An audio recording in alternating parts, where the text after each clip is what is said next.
જે લોકો મગ ના ખાતા હોય તે પણ ખાવા લાગે તેવું નવી જ રીતે મગ મસાલાનું શાક બનાવવા માટે કુકરમાં 1 કપ મગ, સ્વાદ મુજબ મીઠું અને 5 કપ જેટલું પાણી નાખીને 4 થી 5 સીટી કરી લેવી। પછી એક કડાઈમાં 2 ચમચી તેલ, આખું જીરું, હિંગ, લીલા મરચાંના ટુકડા, તમાલપત્ર, લવિંગ, સૂકા મરચાં, તજનો ટુકડો, મીઠા લીમડાના પાન, લસણના ટુકડા, 1 ચમચી બેસન અને હળદર નાખી સારી રીતે સાતળી લેવું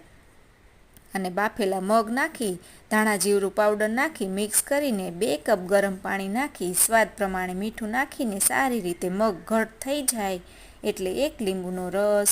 ગોળનો ટુકડો અને ગરમ મસાલો નાખી સારી રીતે મિક્સ કરી લેવું અને ઉપરથી ઝીણા સમારેલા ધાણા નાખી દેવા તો તૈયાર છે મગ મસાલા। દોસ્તો આ રીતે એકવાર જરૂર ટ્રાય કરજો અને વિડીયો પસંદ આવે તો સબસ્ક્રાઈબ કરી દેજો। જય સ્વામિનારાયણ।